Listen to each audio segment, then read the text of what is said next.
Hi! Welcome to the QSLA and ECE Workforce Registry video series. What is a staff roster and why is it being requested? The staff roster form is key for determining scores for multiple QCC rating elements and is used by QSLA to confirm that all teaching staff information has been collected, reviewed, verified, and scored by the registry. Think of the staff roster form as a detailed checklist and tracking sheet for teacher and director qualifications. Teachers and directors will be uploading their qualification documents and professional development hours in the registry for assessment purposes, and it is important to ensure all names and information are added to this roster so that teachers can be associated with the correct site. Some of the information required includes their name, classrooms they work in, registry ID numbers, position titles, classroom numbers, and their highest level of education.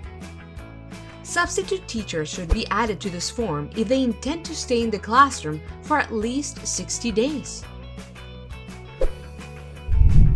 Type the name and email address of the person filing the form in case QSLA or the registry has any questions.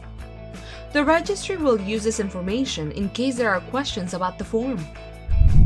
Once the form is filled out, please save the form name as agency name, site name, date, as an Excel document and email the form to the registry using the email listed on the form. Once received, the registry will review the information and work to start the processing of paperwork uploaded for the teachers and directors listed. QSLA and the ECE Workforce Registry will use this information to ensure all documents have been submitted to finalize scores based on the QCC rating matrix. Once scores have been finalized, the registry will email this form back to you with the scores per teacher and director, with additional notes to explain why they scored that point level. You may keep this completed form for your record. You can use one form per agency and list all sites and teachers on it, or you may use a new form per site. The staff roster form asks for information to identify the teaching staff for the site, as well as identifies a person to be scored under the director qualifications. You may be wondering, what if one program director oversees multiple sites? Don't worry! A director who is responsible for 2 or more sites may serve as a program director for all sites participating in QSLA, and this person's qualifications can be used for multiple sites. In addition, a director may also be a lead teacher for a classroom. Therefore, on the staff roster form, the director's name would also be added to the teaching staff section along with the director section. These qualifications will count for both Element 3 and Element 7.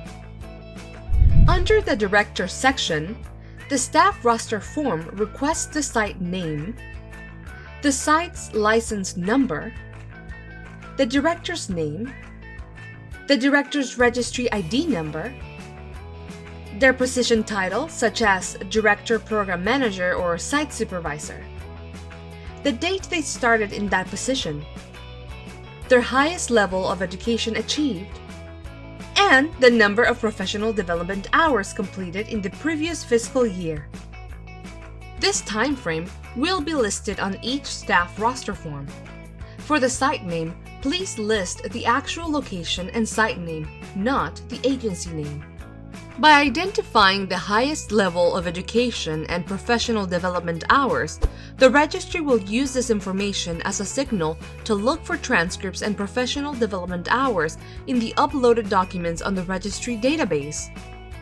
For adding up professional development hours, please ask each teacher to upload all certificates and count training hours in the registry that were taken during the previous fiscal year, which is identified on the form, and ensure all of these documents were uploaded into the registry. If you have administrative access, you can go to the Staff Detail Report for professional development hours, or the Education and Training Report and add professional development hours listed on those reports on the staff roster form. Under the Teaching section, when listing teaching staff, Please indicate if you consider a lead teacher for QSLA purposes and should be scored by placing an X in the first column.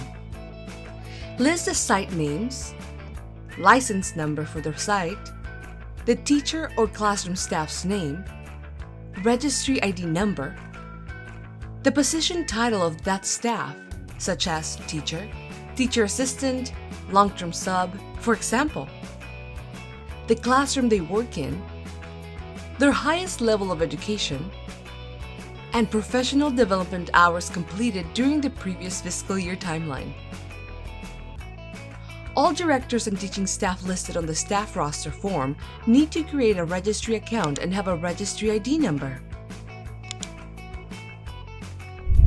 In order to submit the staff roster, please save and attach the staff roster form using the agency name, site name, and date. When emailing the staff roster form, you do not need to add a message. However, please add subject line as agency name, site name staff roster. This will ensure the registry team can start processing your site's information. Make sure to send in the new staff roster when changes occur, even if not at the time of the assessment, so that QSLA can update your site information. If you have any questions about this process, please call or email QSLA Assessment at qualitystartla@lacoe.edu, or you can contact us at 562-922-6560. Thank you. The work you do is important, and we are here to help.